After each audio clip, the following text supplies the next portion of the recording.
Hello, guys. This is AJ. Welcome to the Art of Overthinking, back from a hiatus to discuss Dragon Ball. This is going to be a video where we're going to talk about the Dragon Ball franchise and the original Dragon Ball's relation to the rest of the franchise, and why so many people who have not enjoyed it need to do so right now. So, DBZ Kakarot came out, and it is another Dragon Ball Z game that starts from Raditz and ends on Boo, and it is going to add in the Battle of Gods arc as DLC, as has been shown in new trailers and whatnot.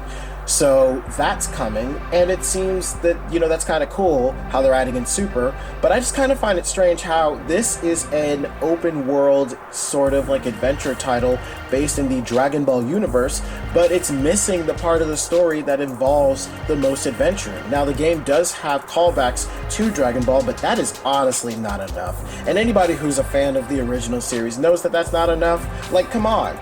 Dragon Ball had the most adventuring, the most comedy, the most growth, the most character interactions of the entire series.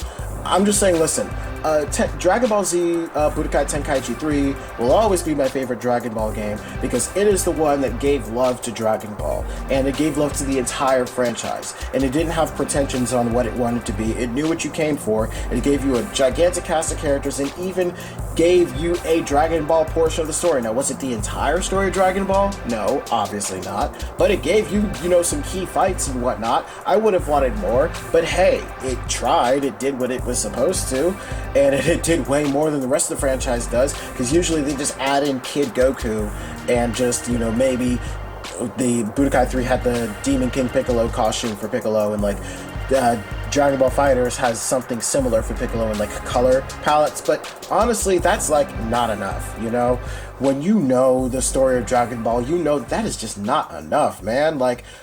Listen. My dream Dragon Ball game, is a game that starts from when Goku meets Bulma in the forest and goes all the way into the final battle with Kid Buu on Supreme Kai's planet at the end of Z. Because that was the whole story. And that's everything. And then you can add in Super and GT and the movies and stuff, later, or even finding some ways to include it into the game. That would be so cool, And I really wanted DBZ Kakarot to have that Dragon Ball portion, just because that would be so cool for adventuring. And maybe if they wanted to be more of an RPG, they could have had more of Goku's other movesets, being able to pick and choose what Goku wears, how Goku's entire ensemble of moves from beginning to end, and once you reach the end of Z, you actually can still use the power pole and stuff like that, just because, RPG, and, referencing to Dragon Ball that you played in the earlier portion of the story. I just think that Dragon Ball is weirdly underrated in a weird way. Now, in comparison to the rest of anime, Dragon Ball is obviously overrated. In comparison to the rest of entertainment, it still is too. But when comparing it to Z, it is easily underrated. When comparing it to Super, it's easily underrated. What's funny is that because of my dissatisfaction with a lot of parts of Super and Z, I found myself going back over to Dragon Ball, and I found that a lot of my disappointments and criticisms of Super and Z and GT are unfounded in Dragon Ball. The larger cast of characters are involved in many ways. The fights are more interesting because they're not just power level dick measuring contests where characters find new forms to pull out for about a couple of pages of manga or a couple of episodes, and then drop it for a new form in the next season. And it's okay, And I love the fights in Dragon Ball Z and Super. Trust me, Gohan versus Cell, one of my favorites. Goku versus Frieza on Namek, that's legendary. That's a legendary moment. And I really love the Kid Buu battle at the end of Z, when everybody had to band together and help in their own way to take out Kid Buu, and then Hercule coming and clutch at the end. There are just a lot of things in Z, and in Super, I loved a lot of the Goku Black arc, a lot of the larger plot points I kind of felt was lost on me. But, I loved the Tournament of Power for what it was. Even though it was long, I still loved the Tournament of Power, and especially the end of it with Jiren. Oh my god, that is legendary stuff. But at the end of the day, Dragon Ball had great fights too. And when people talk about the greatest fights in the series, I hear a lot of people, missing Dragon Ball. And sometimes you find a lot of people who got into Dragon Ball franchise by Z, which was me growing up, but I eventually did get into the original series and, fell in love with that, and now fell in love with the whole franchise. And yet a lot of people haven't done that. And they tend to come into Dragon Ball confused that Goku's not going Super Saiyan fighting Piccolo or a bunch of other things, Let me just put it this way, guys.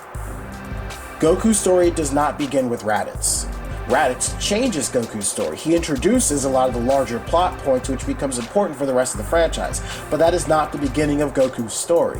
Goku's story started when he met Bulma in those woods all those years ago, And I just want more representation within games and media of Dragon Ball, of that original portion of the story, because it's so good, because it was so much fun to watch. If you haven't gone back to the original Dragon Ball, I recommend you at least read the manga. It's easy, it's not hard, it's not too long, it's very fun. You'll find yourself hooked on it, you'll find yourself addicted to it.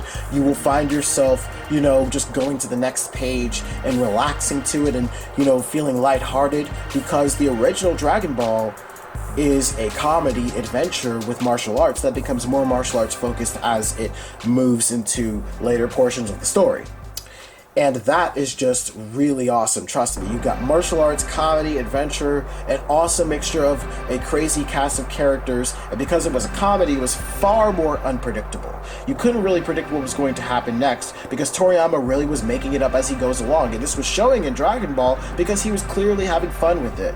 And yet when fights get serious, it got serious, and the martial arts, the moves, the combat was so great, especially in those tournament fights. The fight between Goku and Roshi posing as Jackie Chan, the fight between, Goku and Tien, or even when Krillin fought Piccolo, and all those other cool fights. The fight between Goku and Piccolo at the end of Dragon Ball is so amazing. It is one of my favorite fights in the series, and one of my favorite, battles in fiction, because it's just so good in terms of choreography, in terms of, stakes, in terms of, unexpected moments and crazy things and weird tactics that Goku uses. And because it wasn't trying to be taken seriously, and because it wasn't falling into a bunch of tropes and pathways and stuff, it was able to be free and to do what it wants to. I would love to see, Piccolo being a boss in a Dragon Ball Z game before fighting Raditz. I would love to have a boss battle, with King Piccolo. There are games of Dragon Ball, but there's nothing of the sort in the larger games, the bigger releases in the franchise. And why is it so important with these games? Because a lot of people experience a lot of the story through these games, and this piques people's interest. People go back to the story with that, and it also shows how the fandom feels about parts of the story. DBZ Kakarot put a lot into the Cell Saga because that's one of the most important and bigger, more loved parts of the story. And all of the marketing, they were showing off what was going to happen in the Cell Saga and, in the Boo Saga and whatnot. And I love those parts of the story. I really do. But I just feel like we deserve more of the story, And I love Dragon Ball Super, but I just feel like, hey, if you're going to add Dragon Ball Super, why not add in Dragon Ball? I feel like they probably won't. I'd be shocked if they do, but I don't like Dragon Ball being treated as an afterthought because it's just that good.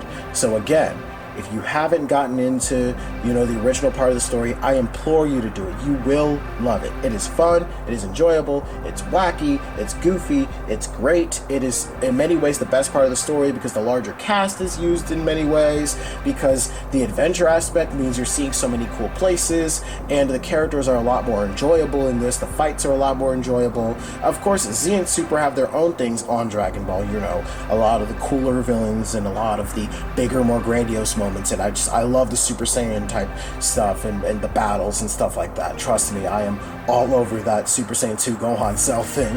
And I love Ultra Instinct in Dragon Ball Super a lot, But I still want, better representation, better appreciation of the original Dragon Ball. And I feel like if you are a fan and you haven't gotten to it, you need to. And I think that the people who are making these games, the people who are making more parts of the story, need to better show appreciation and throwing back to that and encourage more people to go back to that, because in many ways that was some of Toriyama's best work.